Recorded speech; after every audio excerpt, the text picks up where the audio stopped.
Hello दोस्तों, कैसे हैं आप सभी लोग। तो क्लास को हम कंटिन्यू करते हुए बेटा, और जिन बच्चों ने अभी भी हिंदी और ईवीएस की मैराथन नहीं देखी है तो वो लोग जाकर प्लेलिस्ट में से देख सकते हैं। काफ़ी अच्छा कंटेंट लिया गया है उसमें, सिलेक्टेड। और आज मैथ की भी इसी तरीके से क्लास ली गई है बेटा। थ्योरी के साथ साथ आपको क्वेश्चन आंसर भी देखने को मिलेंगे, ठीक है बेटा। और काफ़ी इंपॉर्टेंट क्वेश्चन भी हैं और केवल इंपॉर्टेंट कंटेंट ही लिया गया है, ठीक है। तो आप लोग धैर्य बना के रखिए और लास्ट तक बने रहें। और अपने बच्चों जो जिनके मित्र तैयारी कर रहे हैं बेटा, तो वो भी अपने मित्रों को शेयर कर देंगे क्लास, ठीक है। फिलहाल यहाँ से क्वेश्चन बनता है आपका कि शिक्षण गणित का उद्देश्य। तो बेटा गणित के संकीर्ण उद्देश्य और गणित के उद्देश्य और गणित के यहाँ से आपका क्वेश्चन बनता है। तो गणित का शिक्षण गणित का यानी कि गणित का उद्देश्य क्या होता है, यहाँ से क्वेश्चन बनता है, ठीक है। तो गणित का उद्देश्य क्या क्या होता है बेटा, बच्चे की सोच का गणितीकरण करना, ठीक है, जिससे बच्चे आनंद लेके सीख सकें। गणित को बच्चों के जीवन के अनुभव से जोड़कर पढ़ाना और बच्चों में तार्किक चिंतन विकसित करना। बच्चे गणित की मूल संरचना कौन कौन सी होती हैं, जैसे कि गणित हो गया, बीजगणित हो गया, ज्यामिति को समझने और त्रिकोणमिति को समझने के लिए आ जाता है, ठीक है।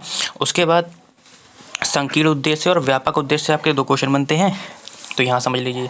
तो गणित का संकीर्ण उद्देश्य क्या होता है, देखो ये उद्देश्य रोजगार योग्य वयस्कों को तैयार करने और जोर देते हैं जो सामाजिक योगदान करते हैं और आर्थिक विकास करते हैं। ये संख्यात्मक संक्रियाओं से संबंधित, जैसे कि माप तोल की इकाई आ गई, ठीक है। तो हम माप तोल की इकाई भी लिख सकते हैं, ठीक, माप तोल की इकाई आ गई आपकी, ठीक है। इस प्रकार गणित की सीमित उद्देश्य उपयोगी क्षमताओं का विकास करना। उसके बाद आपका आ गया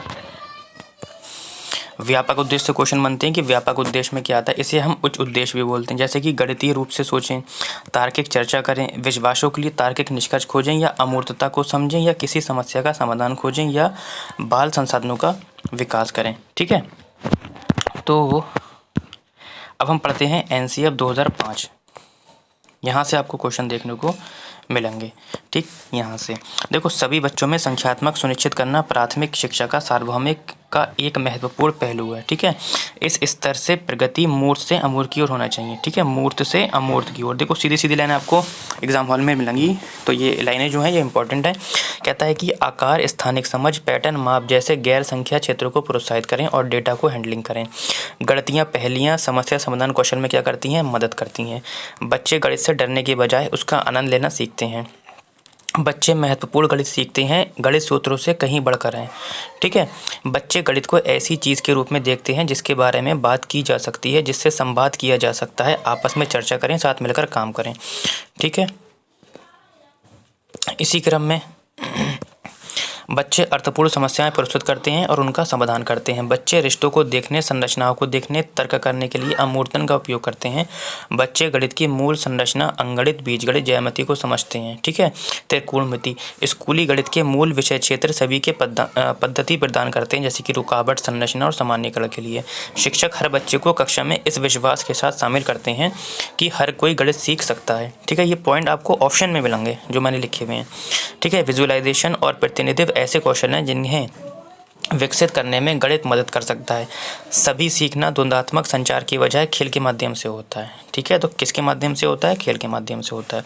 संख्या अनुक्रम की भूमिका सीखने की बजाय बच्चों को शब्दों के खेल और गिनती के बीच संबंध को छोटे छोटे समुच्चय के लिए समझाना चाहिए। कहता है कि गणितीय खेल, पहेलियाँ और कहानियाँ सकारात्मकता विकसित करने में मदद करती हैं। रवैया और गणित और दैनिक सोच में बीच में संबंध बनाते हैं। छात्रों को बीजगणितीय संकेतन से परिचित कराया जाता है और इसका उपयोग समस्याओं को हल करने में किया जाता है। अंतरिक्ष और आकृतियों के व्यवस्थित अध्ययन और उनके समेकन के लिए सामान्यीकरण का माप ज्ञान करना, ठीक है। इस स्तर पर सीखने से छात्रों को स्थानिक तर्क को समृद्ध करने का अवसर भी मिलता है और दृश्यमंतर भी मिलता है। एनसीएफ 2005 सीखने के रचनावादी दृष्टिकोण पर क्या देती है, बल देती है, क्योंकि ये सक्रिय अधिगम पर केंद्रित होती है और आकर्षक गतिविधियों के माध्यम से भागीदारी होती है, ठीक है। संकल्पना मानचित्र से बड़ा क्वेश्चन बनता है आपका, इंपॉर्टेंट है ये भी। ये एक योजनाबद्ध रेखा चित्र है जो अवधारणाओं के बीच संबंध को दर्शाता है, ठीक है। फिर कहता है कि ये एक श्रेणीबद्ध संरचना है। इसे शिक्षक या शिक्षार्थी द्वारा बनाया जा सकता है। ठीक है, तो यहीं से क्वेश्चन बनता है, इसे किसके द्वारा बनाया जा सकता है। इसे पूर्व ज्ञान के साथ नई अवधारणा को जोड़ता है। संकल्पना मानचित्र क्या होता है, ये पूर्व ज्ञान के साथ नई अवधारणा को जोड़ता है। ये एक तरीका है जो सीखने को सफल बनाता है बेटा। ठीक है, तो क्वेश्चन यहीं से आपको मिलने वाले हैं, इसलिए परेशानी देखो सबसे इंपॉर्टेंट जो है आपका वो ये आ जाता है। ठीक है, वेन हिले से आपको ज़रूर मिलेगा क्वेश्चन आपका। ठीक है, तो वेन हिले का सिद्धांत में कितने चरण होते हैं बेटा, स्तर कितने होते हैं, 0 1 2 3 4। 4 वाला हमारा नहीं आता है क्योंकि ये हमारा ग्रेजुएशन का लेवल हो जाता है। फिलहाल हम पढ़ेंगे ज़रूर। सबसे पहला होता है चाक्षुषी कला, जिसे हम विजुअलाइजेशन बोलते हैं। इसमें छात्र की जो क्षमता होती है, तो इस स्तर पे यानी कि इस स्टेज पे बच्चा क्या कर पाता है, चाक्षुषी कला यानी कि विजुअलाइजेशन। विजुअल का मतलब होता है देखना, यानी कि बच्चा जो होता है देखने के आधार पर वर्णन कर लेता है आकार का, यानी कि वो ये बता देता है कि ये क्या है, ये क्या है, केवल आकार के आधार पर ये बता देता है कि ये ट्राइंगल है, स्क्वायर है, रेक्टेंगल है। ठीक, दूसरे पे आते हैं विश्लेषण, जिसे हम एनालिसिस बोलते हैं। एनालिसिस में बच्चा क्या कर लेता है, इसमें आकृतियों का वर्णन उनके गुणों के आधार पर भी कर लेता है। गुणों के आधार पर मतलब क्या होता है, यानी कि पहले वो ट्राइंगल को समझ लेता था कि हाँ आकार के आधार पर ये एक ट्राइंगल है, अब इसके गुण भी बता देता है कि अब ये कौन कौन सा ट्राइंगल है, यानी कि इक्विलेटरल ट्राइंगल है, स्केलेन ट्राइंगल है या आइसोस्केलस ट्राइंगल है। ठीक है, अब वो गुण के आधार पर भी बता देता है। चौथा होता है आपका बेटा इनफॉर्मल डिडक्शन, जिसे हम अनौपचारिक निगमन बोलते हैं। इसमें क्या होता है, इस स्टेज में क्या करता है बच्चा कि गुणों के महत्व को समझता है। ठीक है, जो उस वाले में था, उसके बाद उनके बीच संबंध जो छात्रों को तार्किक रूप से सहायता करते हैं, आकृतियों को गुणों का क्रम भी बता देता है। ठीक है, यानी कि इसमें अब हमारे सूत्र वगैरह आ जाते हैं, लेकिन सिद्ध नहीं कर पाते हैं। सिद्ध किस में कर पाते हैं, सिद्ध जो है हम औपचारिक यानी कि फॉर्मल डिडक्शन में कर पाते हैं। ठीक है, जबकि चौथा जो होता है आपका वो आपका नहीं आता, ग्रेजुएशन का लेवल का होता है। इसमें क्या होता है, विभिन्न धारणाओं में प्रमेय की स्थापना और विश्लेषण करना। तो प्रमेय वगैरह ये आपका हाई स्कूल से ऊपर यानी कि ग्रेजुएशन वगैरह में आ जाता है। ठीक है, फिलहाल अब इससे बनने वाले क्वेश्चन देख लीजिए, क्वेश्चन बनते कैसे हैं। ठीक है, देखिए कहता है कि वेन हिले के अनुसार बच्चे ज्यामितीय चिंतन के किस स्तर पर आकलन करते हैं कि एक साथ आकृतियों के संग्रह के गुण। तो गुण आपको किस में मिलेंगे, अभी मैंने बताया था गुण के आधार पर, गुणों के आधार पर ये देखो आ गया, विश्लेषण में एनालिसिस में आ जाता है। अभी जस्ट मैंने बताया था, तो ऑप्शन क्या हो जाएगा आपका विश्लेषण हो जाएगा, यानी कि स्तर 1। अब ज़रूरी नहीं है बेटा कि कहीं कहीं ये लिखे हुए नहीं होंगे, कहीं कहीं स्तर लिखे हुए होंगे, तो आपको स्तर भी याद रखना है आपका। ठीक है, दूसरा क्वेश्चन कैसे करके बनेगा ये भी समझ लीजिए, यानी कि प्राथमिक स्तर पर ज्यामिति पढ़ाने के लिए एक वांछनीय अभ्यास की पहचान करें। जो वांछनीय अभ्यास करना है वो उसकी पहचान करना है। कहते हैं प्राथमिक स्तर पर ज्यामिति सरल मूल आकार की पहचान तक सीमित नहीं होनी चाहिए। देखो सीमित निगेटिव शब्द है, शिक्षक को सरल आकृतियों की स्पष्ट परिभाषा देकर, देखो परिभाषा बच्चों को नहीं देना, व्याख्यान नहीं करना है। मैं कई दिन से बता रहा हूँ आप लोगों को, बच्चों को सहज ज्ञान युक्त समझ विकसित करने के पर्याप्त अवसर देना चाहिए। बिल्कुल, जिस ऑप्शन में आपको अवसर दिख जाए ना, मुझे लगता है कि वही ज़्यादातर ऑप्शन ठीक होता है। ठीक है, अब आ जाते हैं हम विधियों में। ठीक है, यहाँ से भी क्वेश्चन बनते हैं, आगमन और निगमन विधि किसे कहते हैं। ठीक है, देखो डिडक्टिव रीजनिंग पहले से ज्ञात निष्कर्षों पर आधारित निष्कर्ष को पढ़ाने की प्रक्रिया है। आगमनात्मक तर्क उदाहरण के आधार पर निष्कर्ष पर पहुंचने की प्रक्रिया है। ये तो दोनों होगा, लेकिन अब हम इसे अलग अलग एक बार देख लेते हैं कि आगमन विधि कहते किसे हैं। इस विधि में पहले उदाहरण दिए जाते हैं और फिर निष्कर्ष निकाला जाता है। यानी कि अगर कोई भी टीचर संज्ञा पढ़ा रहा है या कुछ भी पढ़ा रहा है XYZ, तो हम क्या करते हैं कि हम इसको नियम बताने की जगह क्या करते हैं, पहले हम उदाहरण देते हैं। क्या देते हैं, पहले हम उदाहरण देते हैं। जैसे कि क्या होता है अमूमन कि डेफिनेशन लिखवा दी जाती है, संज्ञा किसी व्यक्ति स्थान भाव के नाम को संज्ञा कहते हैं, लेकिन आगमन विधि में ये होता है कि पहले आप उदाहरण दीजिए। जस्ट इसका उल्टा क्या होता है, हमारा निगमन विधि हो जाता है। ठीक है, जैसे कि ये देख लीजिए, जैसे उदाहरण दें, उदाहरण देखकर निष्कर्ष निकालें, निर्माण अवधारणाएं करें, उदाहरणों के आधार पर अवधारणाओं का सत्यापन करें। जबकि डिडक्टिव मेथड किसे कहते हैं बेटा, जिसे हम निगमन विधि बोलते हैं। इस विधि में पहले नियम और बाद में उदाहरण सिखाए जाते हैं।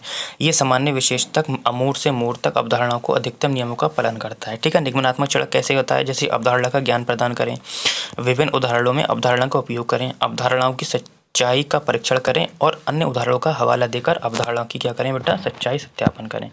अब देखो पहला क्वेश्चन कैसे करके बना, यहाँ से कहता है पाइथागोरस प्रमेय पढ़ाने के लिए एक शिक्षक ने एक शीट बांटी, समकोण त्रिभुज खींचे गए और बच्चे से इनके बीच संबंध खोजने को कहा। एक त्रिभुज की भुजाएं उपरोक्त स्थिति शिक्षक ने क्या प्रयोग किया? आगमन विधि, निगमन विधि, व्याख्यान विधि या प्रयोगशाला विधि। यानी कि पाइथागोरस थ्योरम पढ़ा रहे हैं, तो पाइथागोरस थ्योरम तो हमारी ये होती है ना, h² = p² + b²। हाइपोटेनियस का स्क्वायर = परपेंडिकुलर का स्क्वायर प्लस बेस का स्क्वायर। ये तो फॉर्मूला हो गया। यानी कि अगर बच्चे को पढ़ाना होता ये तो वो क्या हो पाता, नियम हो जाता हमारा। तो नियम तो उसने नहीं पढ़ाया, यानी कि निगमनात्मक नहीं होगा। वो आपसे क्या करवा रहा है, उदाहरण दे रहा है, छोटी छोटी चीज़ें प्रस्तुत करवा रहा है, यानी कि उदाहरण से नियम की ओर जा रहा है। ठीक है,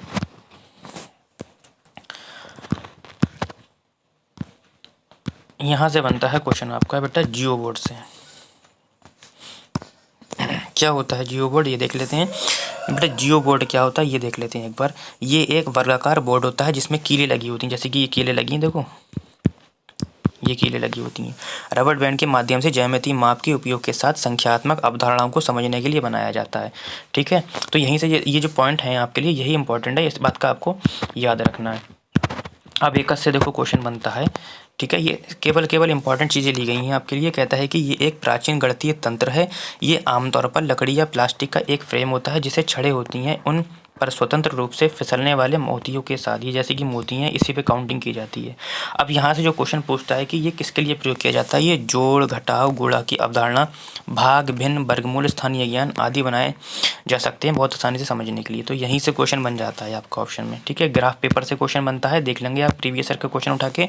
ग्राफ पेपर कैसे कहते हैं, व्याख्या करने के लिए ग्राफ पेपर सबसे अच्छा शिक्षण अधिगम संसाधन है दशमलव संख्या की अवधारणा की। यानी कि अगर बच्चों को आप दशमलव सिखा रहे हैं तो किसका इस्तेमाल करेंगे, ग्राफ का। तो ये वाला पॉइंट जो है इंपॉर्टेंट है आपका। चार्ट पेपर से क्वेश्चन बनता है, यानी कि पाई चार्ट से, कि एक ज्यामितीय प्रतिनिधित्व संबंध दिखाता है, संपूर्ण और उसके भाग के बीच संबंध भी दर्शाता है। डाइन ब्लॉक्स के आपके क्वेश्चन बनते हैं, क्या बनते हैं बेटा, कि ये जोड़ तोड़ करने वाले उपकरण हैं जिनका उपयोग बुनियादी जोड़ घटाव गिनती स्थान दिखाने के लिए किया जाता है, मूल और गुणन के लिए भी। ये 4 प्रकार के होते हैं, यूनिट, रॉड, फ्लैट और ट्यूब।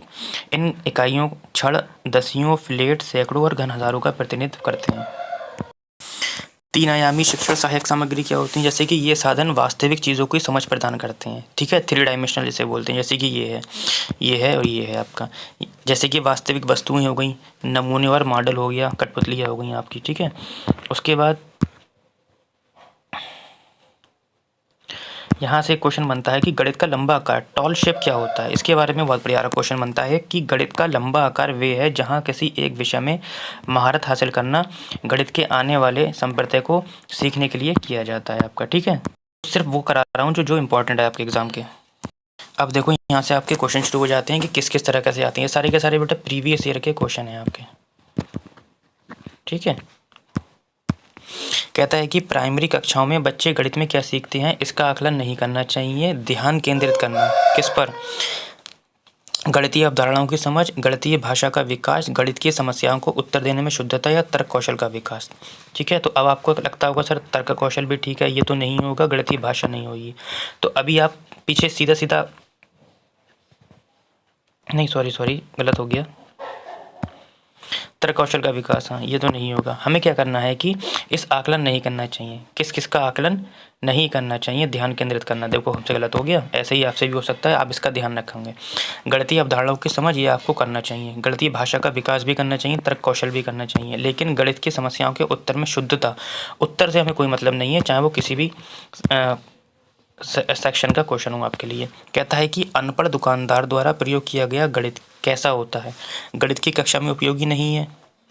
नहीं, ऐसा नहीं है, सभी गणितीय समस्याओं को हल करने में बहुत उपयोगी है, सभी को नहीं कर सकता है, ये अस्पष्टता है और इसमें शुद्धता का स्तर बहुत कम है, ये भी नहीं है। हल करने के लिए आपने देखा होगा अनपढ़ जो दुकानदार होते हैं उनकी कैलकुलेशन हमसे अच्छी होती है ना। तो तीसरा वाला ऑप्शन इस तरीके से कट जाएगा। हल करने की वैकल्पिक रणनीति के रूप में शिक्षकों द्वारा कक्षाओं में चर्चा की जानी चाहिए और संबंधित समस्याएं वगैरह। ठीक है, तो ऑप्शन होगा आपका डी। ठीक, कहता है कि गणित में सीखने के परिणाम विकसित होते हैं कैसे, इस तरह के बच्चों को गणना के लिए छोटे कदम बताए जा सकते हैं। कहता है कि विभिन्न शैक्षिक सर्वेक्षणों में बच्चों की उपलब्धि में वृद्धि करना। ठीक है, बच्चों द्वारा हासिल की जाने वाली कक्षावार दक्षताओं और कौशलों को परिभाषित करना, ये कुछ गलत लग रहा है, ये वाला तो वैसे ही गलत हो गया। बच्चों को साल के अंत में होने वाली परीक्षाओं के लिए तैयार करना, नहीं, साल के लिए नहीं करना है हमें। तो हमसे क्वेश्चन पूछा था कि गणित में सीखने के परिणाम विकसित होते हैं।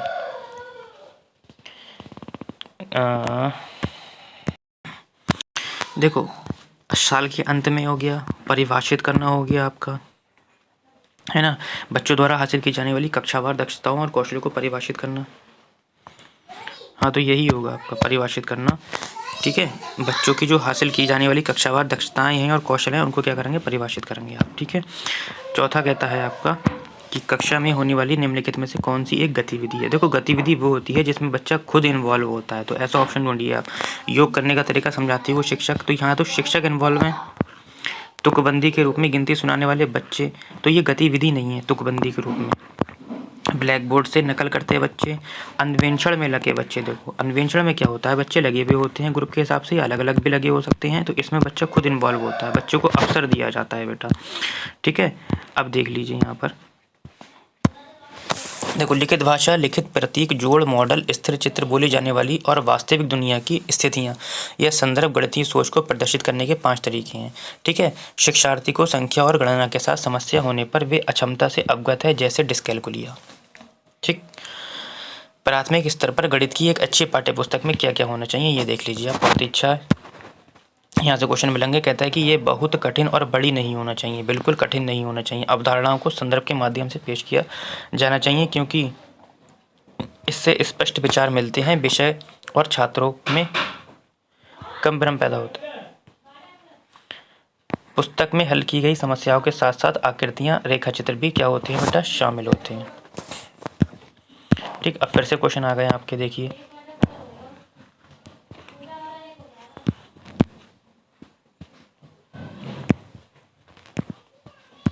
देखो दोनों तरफ के हैं क्वेश्चन, इंग्लिश में भी है हिंदी में भी है। कहता है निम्नलिखित में से कौन सा पोलिया के समस्या समाधान मॉडल के अनुसार सही क्रम है, ठीक है।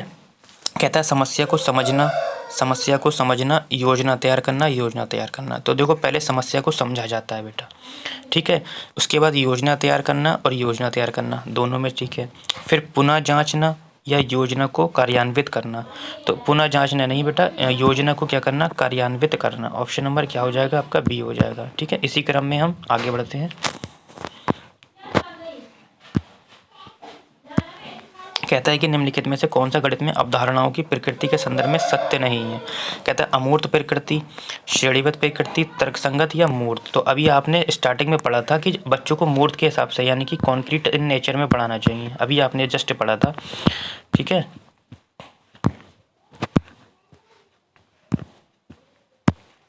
तीन कहता है कि संख्याओं का स्थानीय मान। पढ़ाने के बाद शिक्षक ने निम्न प्रश्न हल करने के लिए दिया। मान लीजिए आप 2 अंक 3 और 5 लेते हैं, इन दोनों अंकों का उपयोग समान बार करते हैं, 4 अंकों वाली संख्या बनाइए, क्या आपका उत्तर अन्य है? उपरोक्त संदर्भ में से निम्न कथनों में से कौन सा सही होगा आपका। इसी तरीके से आपका ये इंग्लिश वाला है, पढ़ लीजिए एक बार आप लोग। तो कहता है कि ये एक खुले सिरे वाला प्रश्न है और छात्रों को आपस में एक दूसरे के उत्तरों का विश्लेषण और आलोचना करने का अवसर प्रदान करता है। बिल्कुल बेटा, ये एक अपसारी चिंतन वाला प्रश्न है, जिसमें क्या दिया गया, बच्चों को नंबर दे दिए गए हैं, आप कहते हैं कि खुद ही से बनाओ, ठीक है। राष्ट्रीय पाठ्यचर्या रूपरेखा 2005 के अनुसार निम्न में से कौन सी प्रक्रिया बच्चे के चिंतन के गणितीय कड़ा की क्या है, सूचक है, ठीक है। तो आ जाते हैं, कहता है कि गणितीय संप्रेषण केवल सूत्र, देखो केवल शब्द हमारा निगेटिव है आपका, प्रश्न को हल करने के लिए मानक नहीं बनाना चाहिए आपको। मैंने बताया था कि किसी भी तरीके का आपको मानक नहीं बनाना है, ठीक है। कहता है आसपास की विभिन्न वस्तुओं के भार का अनुमान लगाना और उत्तरों पर सहपाठियों तथा शिक्षकों के साथ विचार विमर्श करना। बिल्कुल बेटा, ऑप्शन नंबर क्या हो जाएगा, सी हो जाएगा आपका। 6 कहता है कि राष्ट्रीय पाठ्यचर्या रूपरेखा 2005 के अनुसार गणित शिक्षा का आकार चौड़े और गोलीय होने के स्थान पर ज़्यादा ऊंचा और तकु आकार का हो गया है। इसका अर्थ क्या है, बहुत ही अच्छा क्वेश्चन है आपका। पहला ऑप्शन कहता है आपका कि प्राथमिक विद्यालयों और उच्च विद्यालयों के शिक्षक में पारस्परिक सम्मान संप्रेषण नहीं है, इसलिए ऐसा हो गया है। इसका मतलब ये होगा, कहता है गणित पाठ्यक्रम में विषयों का परिचय कठिनाई के श्रेणीबद्ध स्तरों के अनुसार हुआ है, कठिनाई के नहीं, ऐसा नहीं है। कहता है गत वर्षों में बहुत से नए विषयों के समावेश से गणित पाठ्यक्रम परिमाण में वृद्धि हुई है, नहीं। इसका मतलब है बेटा कि पाठ्यचर्या के गतिमान होने के कारण कुछ आधारभूत विषयों की काट छांट की गई है और जिससे कि नए विषयों का समावेश किया गया जा सके, ठीक है, और उच्च गणित के अध्ययन के लिए भी महत्वपूर्ण हो। क्वेश्चन नंबर 9 कहता है कि निम्नलिखित में से कौन सी प्राथमिक कक्षा के छात्रों के आकलन की उपयुक्त विधि नहीं है। कहता है एक परीक्षा जो तथ्यों और सूत्रों को स्मरण करने पर आधारित हो। बिल्कुल यही नहीं होगी, क्योंकि यहाँ पे स्मरण करना आ गया, ठीक है, बाकी सब आपका होगा। क्वेश्चन नंबर 10 कहता है कि एक प्राथमिक कक्षा का अध्यापक अपने छात्रों को स्थानीय मान पढ़ाने के लिए विविध मूर्त पदार्थों का उपयोग कर रहा है, जिससे सम्मिलित किया है। क्या क्या इस्तेमाल कर रहा है? मूर्त पदार्थों का इस्तेमाल कर रहा है। तो अभी मैं आपको ये सब पढ़ा कर आया हूँ, तो आप लोगों को इसमें से ऑप्शन देना है, ठीक। कहता है कि डीन्स ब्लॉक, माचिस की तीलियों का बंडल बिना जली, बनावट प्रचलित नोट मुद्रा, एक गिनतारा अबेकस। देखो अबेकस का इस्तेमाल काउंटिंग जोड़ घटाव के लिए किया जाता है। बनावट मुद्रा हमारी 3D में नहीं आती है, तो हमारे डाइंस ब्लॉक वगैरह आ जाते हैं आपके, और माचिस की तीलियाँ आ जाती हैं, यानी कि ए और बी आपका उत्तर हो जाएगा, ठीक है। क्वेश्चन नंबर कहता है कि बच्चों का गणित अवधारणाओं का पूर्व ज्ञान आकलन के लिए महत्वपूर्ण होता है। बिल्कुल, बच्चों का जो पूर्व ज्ञान होता है आकलन के लिए महत्वपूर्ण होता है। क्यों? क्योंकि बेटा ये गणितीय तथ्यों को स्मरण करने के लिए नहीं, गणित अन्य विषयों के साथ एकीकृत सम्मिलित है इसलिए पूर्व ज्ञान पढ़ा जाता है, नहीं। ये योगात्मक आकलन में होता है। गणितीय अवधारणाओं की प्रकृति कैसी है? श्रेणीबद्ध है, इसलिए ऐसा है, ठीक है। देखो कहता है कि 6 और 7 का योग 13 है। ये एक डैश का उदाहरण है, परिभाषा का है, डेफिनेशन है। देखो परिभाषा तो नहीं है, ठीक है, मुक्त वाक्य भी नहीं है, संयोजन समुच्चय बोधक भी नहीं है। ये एक साध्य यानी कि प्रतिज्ञप्ति भी है आपका ये, ठीक है, प्रोपोर्शन है। क्वेश्चन नंबर कहता है कि उपरोक्त विधि के लिए निम्नलिखित में से कौन सा कथन सत्य है। कहता है अधिगमकर्ताओं में समस्या समाधान की अनौपचारिक तकनीकों को हतोत्साहित करना चाहिए, नहीं। विद्यार्थी को गुणन का आवश्यक ज्ञान नहीं होता है, ऐसा नहीं है बेटा, ज्ञान होता है बच्चों के बारे में, कभी भी गलत टिप्पणी नहीं चलेगी। विद्यार्थी द्वारा प्रयुक्त विधि उसकी गुणन के नियमों की समझ को दर्शाती है, या लिखित परीक्षा में इस विधि का प्रयोग करने पर विद्यार्थी को 0 अंक मिलेंगे, नहीं। तो ऑप्शन क्या होगा आपका? सी हो जाएगा। जियो बोर्ड से आपको क्वेश्चन बनते हैं। जियो बोर्ड पर आधारित क्रियाकलापों से परिचय देने के लिए अति उपयुक्त कारण हो सकता है। कौन सा हो सकता है? अधिगमकर्ताओं को रेखाओं और कोणों को पढ़ाना, नहीं। जियो बोर्ड का इस्तेमाल अभी मैंने आपको पढ़ाया था। अधिगमकर्ताओं को भिन्न प्रकार के त्रिभुजों को पढ़ाना, नहीं। अधिगमकर्ताओं को आयतन पढ़ाना, नहीं बेटा। विभिन्न ज्यामितीय अवधारणाओं की जात अन्वेषण में मूर्त प्रदर्शन। देखो इंपॉर्टेंट क्वेश्चन है, कहता है कि त्रुटियां गणित में एक महत्वपूर्ण भूमिका निभाती हैं, ये वाक्य क्या है? तो बेटा ये वाक्य आपका सही है। क्यों? क्योंकि अधिगम का हिस्सा होती हैं गलतियाँ। यहाँ पे लिखा है गलत है, गलत है, तो या तो अब ये होगा या तो ये होगा, ठीक। कहता है सही है, क्योंकि शिक्षक को ये समझने में मदद मिलती है कि बच्चे ने गणितीय अवधारणाओं का निर्माण कैसे किया है। बिल्कुल ऑप्शन नंबर क्या होगा आपका? बी हो जाएगा। कहता है कि ज्यामिति को गणित का एक महत्वपूर्ण क्षेत्र माना गया है और प्राथमिक गणित का ये एक अभिन्न अंग होना चाहिए।